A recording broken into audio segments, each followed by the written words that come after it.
Okay, so in this set of videos, I'm going to show you how to calculate the correlation coefficient as well as how to calculate the regression coefficients. And so here's the formula for the Pearson R, or correlation coefficient, is as follows. So when we think about calculating it, we can set up a table that's going to give us the values that we're going to need. So obviously we're going to need x times y. We're going to need x squared, and we're going to need y squared, so that we can do the sum of x times y, the sum of x times the sum of y, n times the sum of x squared minus the sum of x parentheses squared, and the same n times the sum of y squared minus the sum of y squared. All right, and then our degrees of freedom are going to be n minus 2. So we're going to start with a study that is looking at, you're a public school administrator and you're interested in developing a media campaign to encourage elementary school children to read more. Among other things, you believe that children will read more if their parents read more. So that space is underlined there because that really is kind of our buzzword that indicates the direction of our hypothesis, essentially because we're suggesting that the two variables, parents' hours reading and children's hours reading, are going to vary in the same direction. Then we are predicting a positive association between those two, right? So that our correlation coefficient is going to be positive. Before spending money to design the campaign to encourage parents to spend more time reading books, you want to test this as a hypothesis. So you survey 10 parent-child pairs about the number of hours they spend reading per week. So this is another piece of important information. Notice I'm referring to this as 10 parent-child pairs, not 20 participants. We consider each of these as representing a single observation, right? So it's 2 observations per, I guess, participant pair. Right? And so if we were to give this as a case number, this would be case 1, 2, 3, 4, 5, 6, 7, 8, 9, and 10. So that's going to be important as we think about calculating our degrees of freedom. But the first thing we need to do prior to sorry, for some reason this is always being temperamental, prior to beginning to calculate our coefficients is to specify our hypothesis. I've already mentioned that we're thinking a directional hypothesis, so as I've mentioned on multiple occasions, it's easier to specify the alternative hypothesis first when you have a directional hypothesis. So the population parameter for the correlation coefficient is the Greek letter rho. And as you can see, the sample statistic is the smaller r. But of course, we use the Greek letters when we are specifying hypotheses, because to represent the fact that we are trying to represent what's happening in the population using data from the sample. Okay, so we're specifying a positive association, and so our hypothesis is going to be rho is going to be greater than 0, right? Which basically says that rho is going to be a positive number. And now, because we know what our alternative hypothesis, we can specify our null hypothesis, which is going to be rho is less than or equal to 0. And as I mentioned, our degrees of freedom are going to be equal to n minus 1. We have 10 pairs, n minus 2. Gosh, I don't know why I keep doing that. N minus 2. It's very important. As I mentioned, we have 2 pairs of data, so that's going to be 10 minus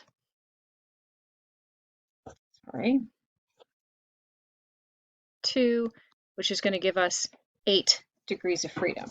Now, in order to find our critical value, we would be going into table number 7. And because we are doing a directional test, we are doing essentially a one-tailed test, right? One-tailed and directional go together. So we are using alpha equals 0.05. So I go into the table and I look at the level of significance for a one-tailed test, which is the first column for alpha. I scroll down to 8 degrees of freedom, and that will give me my R critical value, which is R crit, and that's going to be equal to 0.549. 0.549. 9. Okay, so in order then to get ready to calculate um,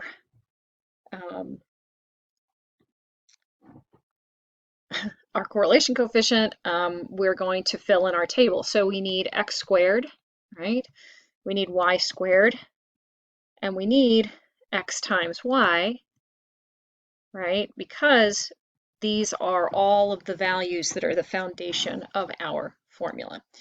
All right, so I'm going to type this in just so that it's easier to see. Bold it. So, okay, so actually I'm just going to center this and bold that, center it,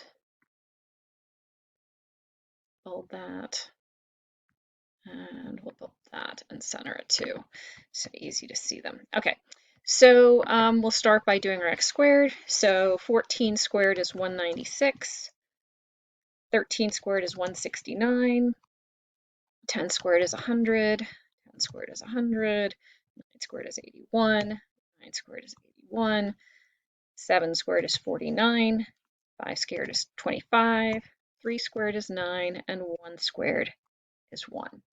Okay, and so as we've noted, we need both the sum of x and the sum of x squared, so it makes sense for us to calculate those now. So if I'm going to do this, so we've got 4 plus 3 is 7, plus 9 is 16, plus 9 is 25, plus 7 is 32, plus 5 is 37, 40, and 41. We're going to carry the 4, 5, 6, 7, and 8. So our sum of x is going to be 81. Okay, so, and our mean score here, actually I'll just type that in, hold on. Sorry, that's so messy. It's easier if I just type it in.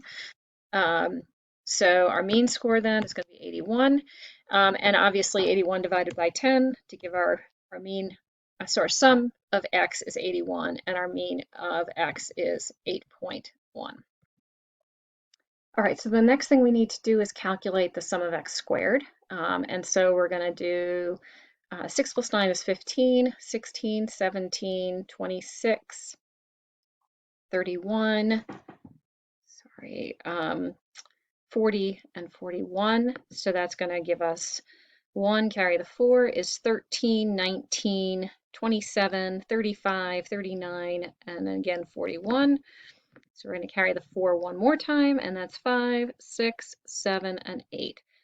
So our sum of, our sum of x squared is 811. Now we also need to do our sum of y and our mean of y. So we'll do that real quick. Alrighty, so 2 and 8 is 10, 14, plus 9 is, sorry, 2 and 8 is 10, plus 4 is 14, plus 9 is 23, plus 4 is 27, 29, 37, 40, sorry, 40, and we're going to carry the 4, so that's 5, 6, 7. So that's going to give us a sum of y of 70. 70 divided by 10 is going to be 7.0, so our mean of y is 7.0, and we now need to do our y squared. So 12 squared is 144, 8 squared is 64, 14 squared is 196. Oops, sorry, 196. Always got to make sure you don't make mistakes. 9 squared is 81, 4 squared is 16, 10 squared is 100. We got 4 here, 64, 0, and 9. And again, we're going to need our sum of y squared. So we've got 4, and 4 is 8, and 6 is 14, 15, 21, 25, 29, 38.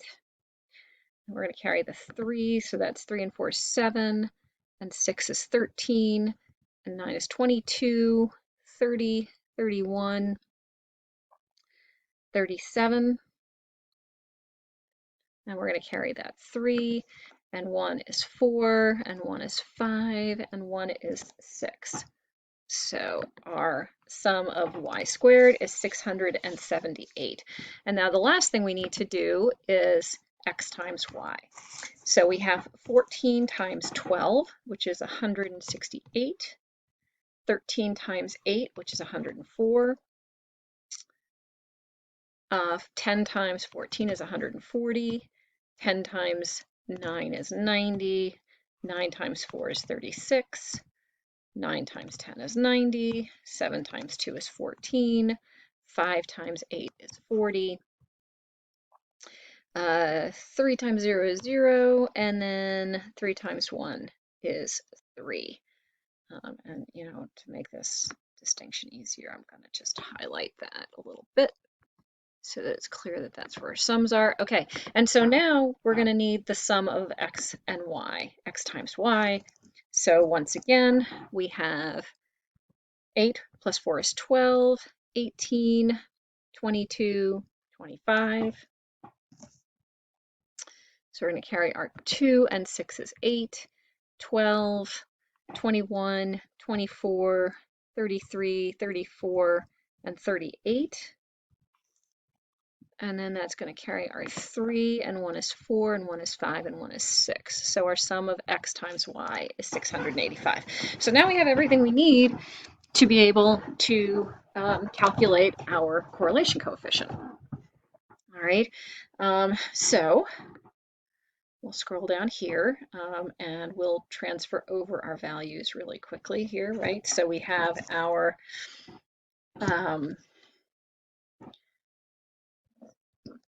sum of x equals 81, sum of y equals 70, sum of x squared equals 811, sum of y squared equals 678, and sum of x times y is equal to 685. All right, so I don't have enough time on this tape left or video left to do the calculation, so I will record that on the next video.